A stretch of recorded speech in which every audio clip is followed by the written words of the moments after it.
Tonight on DC News Now, a deadly day in the district. 2 are dead, 3 are hurt after a mass shooting rocks northwest DC. We're live the latest as police search for those responsible. Also, Fairfax County Police Chief calls him a monster. And now a 22-year-old faces decades behind bars stemming from a rape accusation. We're live with the disturbing details just ahead. Plus, a weeks-long saga in the race for Montgomery County Executive is finally coming to a close. A winner is declared in the Democratic primary. DC News Now is your local election headquarters. Hi, everyone. I'm meteorologist Janessa Webb. It was a beautiful day across the district. We do have a few spotty showers back in the forecast. We'll look at that coming up. Hey, good evening. Thanks for joining us for DC News Now at 9. I'm Chris Flanagan. And I'm Tasmeen Mahfouz. We start tonight with breaking news out of Fairfax County. Police say they arrested a man tonight for trying to kidnap a child. It happened on Karen Court in Alexandria around 4:30 this afternoon. Police say the man approached a group of kids, showed them a knife, and grabbed a child by hand. That child broke free and the man ran. Officers found that man nearby and they arrested him. But they say this is still an ongoing investigation.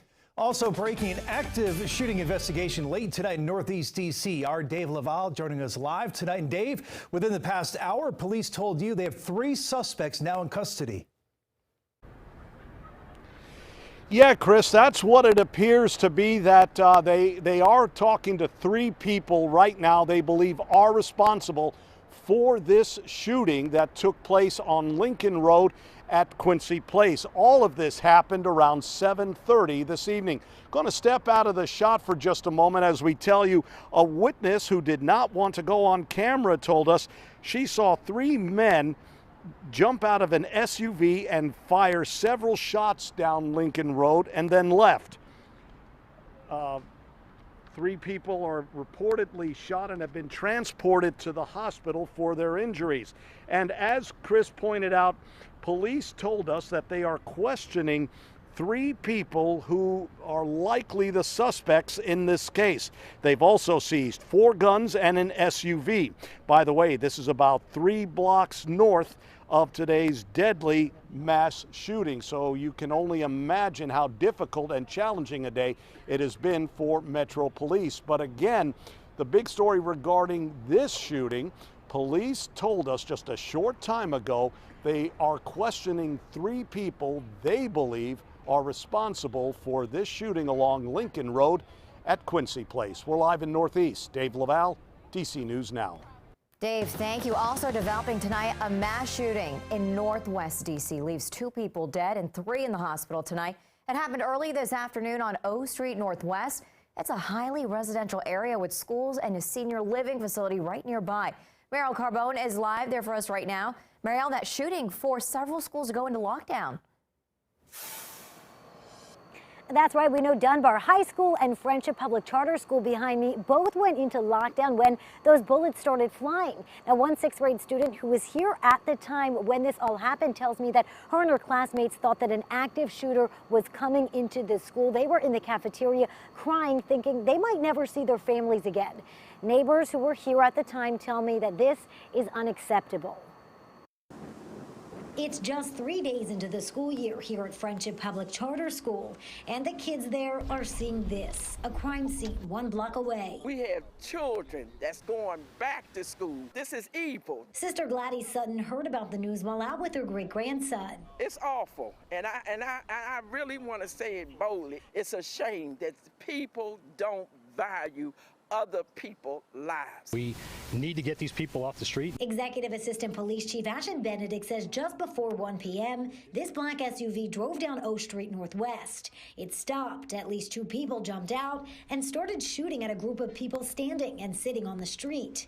2 men are dead and 3 others are hurt. This appears to be an open-air drug market. Police say the area, which includes several schools and a senior living complex, is a known problem area, even though they routinely patrol it and make arrests. And unfortunately, that crime keeps keeps moving around. We'll be on one block and we'll displace criminals to another area. This is not a new situation. Neighborhood Commissioner Bradley Thomas says officials need to change how they're dealing with crime. We need to focus on housing, we need to focus on employment opportunity. All those things feed into the situation where we have people hanging out on the street, and their concept of survival is, I kill you before you kill me. If not, he says this will continue to happen again and again.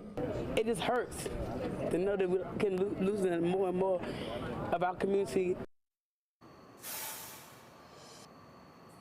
And now we showed you that picture of the vehicle that police are looking for just within the last hour. They've given us some more details on that. It is appearing to be a 2020 Hyundai Santa Fe, black, of course, the color of that picture that we showed you, and a possible Virginia temporary tag on that. So if you see this vehicle or know anything about it, you are asked to call police.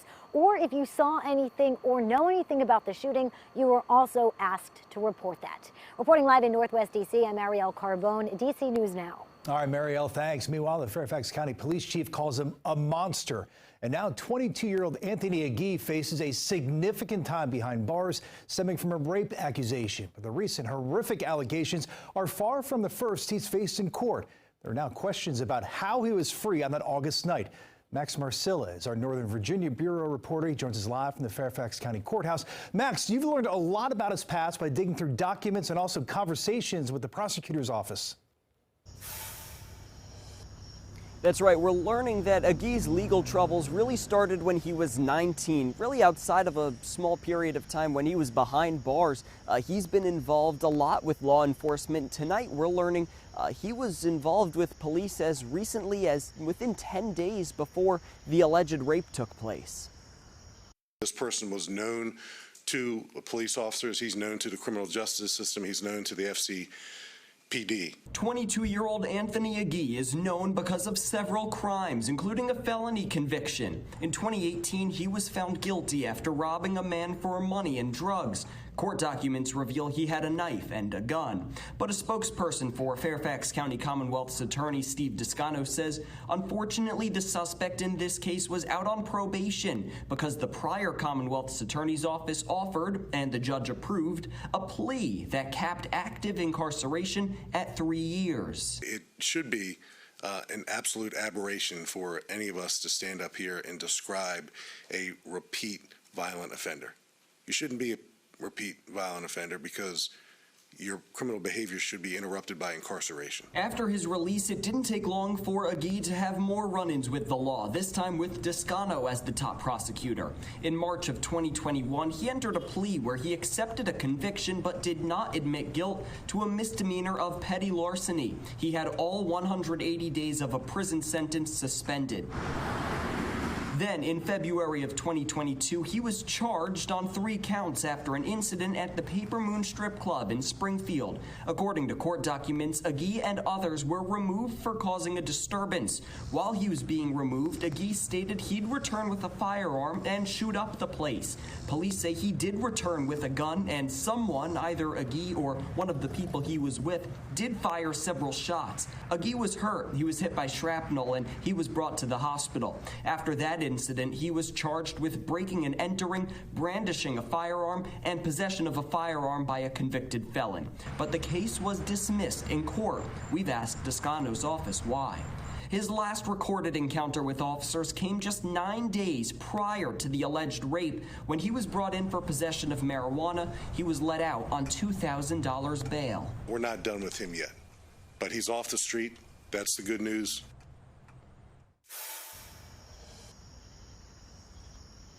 And tonight, Descano saying that his heart is breaking for the victim of Agee's most recent accusation, and he and his office will prosecute the rape charges against him to the fullest extent. Reporting live from the Fairfax County Courthouse, Max Marcilla, DC News Now.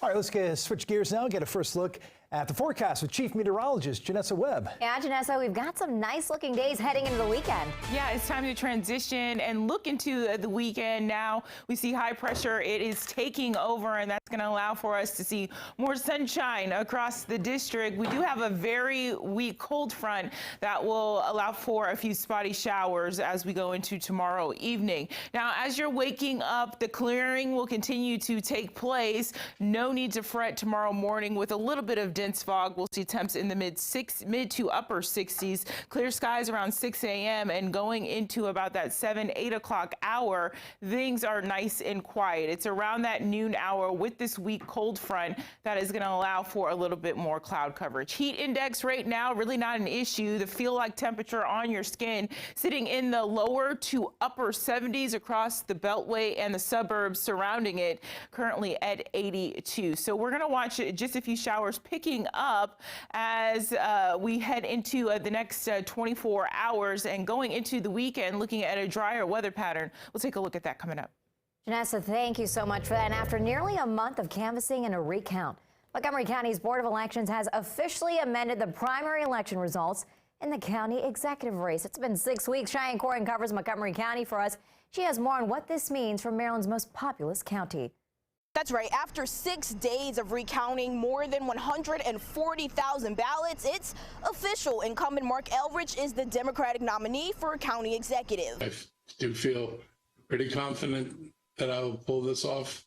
But, you know, we'll discuss partying and celebrating once somebody tells us we have something to party and celebrate for. That was County Executive Mark Eldridge just hours before the recount results were in. That showed he won the Democratic primary against David Blair by just 32 votes. This rematch was even closer than it was in 2018 when Eldridge beat Blair by only 77 votes. In a statement to our newsroom, Blair wrote that he called Eldridge to wish him the best over the next 4 years. But Eldridge still has to face Republican Reardon Sullivan in November. Sullivan says he plans to grab many Blair supporters as they have similar positions on the economy, public safety, and also education. If you look at it, 60% of the voters in the Democratic primary did not support Mark Eldridge. What that means is that there's opportunity there for someone with a clear common sense message to maybe capture some of the Democratic voters. In this deep blue county, the winner of the Democratic nomination typically wins the general election. But Sullivan says he feels optimistic. I think there's a path forward. So I really wouldn't necessarily put all my eggs in the Mark Eldridge basket just yet. Reporting in Montgomery County, Maryland, I'm Cheyenne Corin for DC News Now.